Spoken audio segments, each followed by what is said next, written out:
Ladies and gentlemen, welcome back. February 11th, 2019, 11:49 p.m. Eastern Standard Time.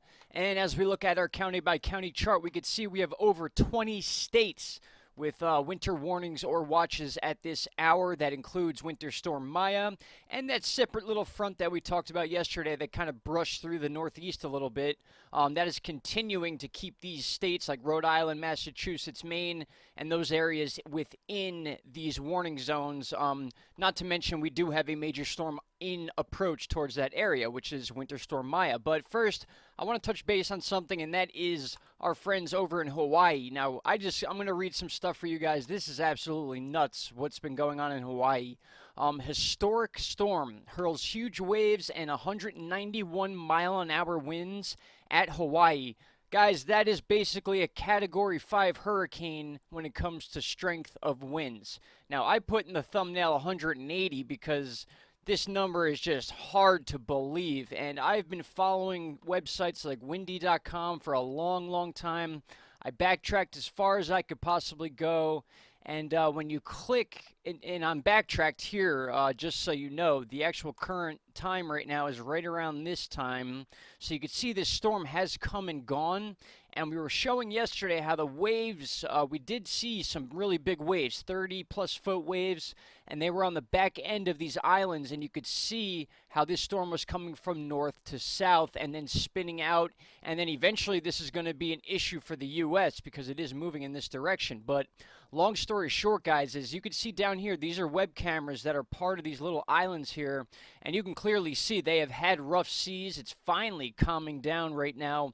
But for Hawaii, of all places, a winter storm on top of those winds produced snow and strong winds, high surf, and yes, again, even snow. I know, CNN, blah, blah, blah. I'm just reading articles to you guys. This is still something that actually happened. We've had flooding in Hawaii because of this. You get snow at higher elevations. Living in Hawaii, it's going to melt immediately and just go straight downhill. It's going to flood valley towns, all sorts of things like that. But basically, according to CNN, a winter storm pummeled the Hawaiian Islands early Monday, bringing gusty winds, squally rain, high surf, and even snow at a state park, which as of now, they're determining is the first time it has ever snowed in this national park. It was some Malibu park, or I need to look into that to verify, but that is the situation in Hawaii, guys. Not to mention that earthquake we had right in the dead center of Volcano, Hawaii. That is not something you want to take lightly when you have earthquakes in the direct center of massive volcanoes such as that. So anyway, with that said, that covers Hawaii, guys. So I'm going to keep an eye on Hawaii, make sure there was nothing devastating that actually happened. But very weird, odd weather going on there. I'm almost not surprised at this point to see stuff like this. I mean, our weather is clearly changing. Our patterns are clearly changing, and they are sticking around. We're going on 2 years, even probably longer. I mentioned 18 months yesterday to stay in that safe zone, but there's been massive changes in our weather as an overall, and that could be due to the magnetic North Pole shifting. It could be due to a lot of things, guys. I've gone into different theories about cycles that we have not yet seen before. Blah, blah, blah. I could ramble on about this for hours and hours, but let's get to the point here. Let's get back to Winter Storm Maya and the latest on that. All right, so we started with our county-by-county chart, and we could see here, this is now where Winter Storm Harper is going to be again, its effects on the northeast/central northeast. I consider that the Great Lakes area is the central northeast, and anything to the west of that would be, I guess, the central plains, things like that. So we got Minnesota, Iowa, certainly covered in winter storm warnings. But then I want you to focus on this line here where you see blank, and then you see the winter storm warning kind of lined up, and then it curls back down. That's because of a push that we talked about yesterday of warm Gulf air that is coming up. The jet stream has dipped out in the Atlantic Ocean, so there's a little bit of an up flow going on right now, but you got to understand there's another low dip on its way. So we are going to be seeing mild temperatures in the near future, but they are once again going to be pushed away by these dips in the jet stream we're getting from Canada, and they just happen to be at the exact same time that these low pressure systems filled with moisture, whether it's coming from the Baja or coming from Oregon and Washington, and then meeting right in the middle here, it's getting cold enough just as they get to us to produce storms, which is very unfortunate. In fact, as of right now, the Midwest has been getting hit the hardest with storms because that changeover doesn't really take place until we get to the Northeast, or at least to the beginning of the west side of the Great Lakes. So that is why we have 20 plus states in winter warnings and watches as of right now. California, complete mess. We could take a look at our temperatures right now. We could see that Gulf flow is actually affecting where the moisture is going to go. It's a little bit more dry. Well, actually, I can't say dry. It's a little more warm, warm enough to where there's not going to be much snow here. But remember that severe weather line we talked about. Louisiana all the way through up into Kentucky and Tennessee need to be on alert through Wednesday. That could produce a lot of hail, tornadoes, you name it. Everything that comes with that type of weather system, especially as temperatures are warming up. And then above it, a lot of action and energy going on with Winter Storm Maya. So with those two things playing off each other, you can expect to see some crazy things going on, even cloud formations. And guys, please, if you want to, if you have pictures or videos of sky phenomena, any sort of weird clouds, sunsets, anything, you name it, the cooler, the weirder, the better. Please hashtag that into Instagram or Twitter, or PM us directly. Email me. I have 2 email addresses you can contact. Into thin air at gmail.com. That would be into thin air with 2 N's, IN2 THINNAIR at gmail.com, or you can email into thin air news at gmail.com, and that into thin air is with 1 N. So IN, the number 2, THINAIR news at gmail.com. And of course, you can always reach out to Caroline, who is Type X on YouTube. We will have her channel up and running very shortly, so expect some awesome stuff from there. But anyway, enough rambling. Jeez, I take forever to get to some points here. So we've gone over windy.com. We could take a look at it again and just watch this next round of moisture that's going to plummet into Washington and Oregon, causing yet another winter storm after Winter Storm Maya does its damage to the Great Lakes in the Northeast. As of right now, Northeast Pennsylvania, where I'm living, we're expecting 5 to 8 in some of the upper level areas, 3 to 5 down in the valleys. A little bit, still a little more time for some changes in there. But if anything, I see the changes going higher as opposed to lower. This little dip here of warmer air could aid in what areas south of Pennsylvania get snow and which don't. But we got to keep in mind this storm is a counterclockwise spinning storm. So it's going to be refueled from water that they take from the Atlantic Ocean and the Bermuda area, or the Bahamas area, I'm sorry, and then it comes up this way counterclockwise and it recycles itself. So we could be dealing with snow, and then as this warm air comes up, we're going to be dealing with rain in some of these areas, and then at the back end of Harper, as it wraps back around, we have a cold dip in the jet stream at the same time. It turns right back into snow, and that's when we deal with the ice issues, and that is why I have this chart pulled up here, because that is the main concern of weather.com as of right now, is the ice, because they're going to see the snow on the ground. We're certainly going to get a lot of snow. Parts of New York may see over a foot, possibly 2 feet in the Catskills. You can see up here Northeast Pennsylvania, very high alert for ice. And then south, I guess I can call it southeast Pennsylvania, going down into West Virginia and Delaware. All these surrounding states need to be on alert for ice because the snow is going to fall, then that warm air is going to come in and melt it, and then another freeze, or a flash freeze is what they call it, is going to take place. So the ice is going to be a big issue right after we're done plowing ourselves out and shoveling and putting warm pads on our backs, to say the least. All right, and let's jump over to windy.com real quick, because I want to show you guys something crazy. The amount of snow that is completely packed onto the Sierra Nevada mountains right now ranges anywhere from 10 to close to 40 or 50 feet of snow. I want you to look at this right here. I actually took a snapshot of it. I'm trying to find that one spot where it was in the 300s. All right, we'll take 322 for that.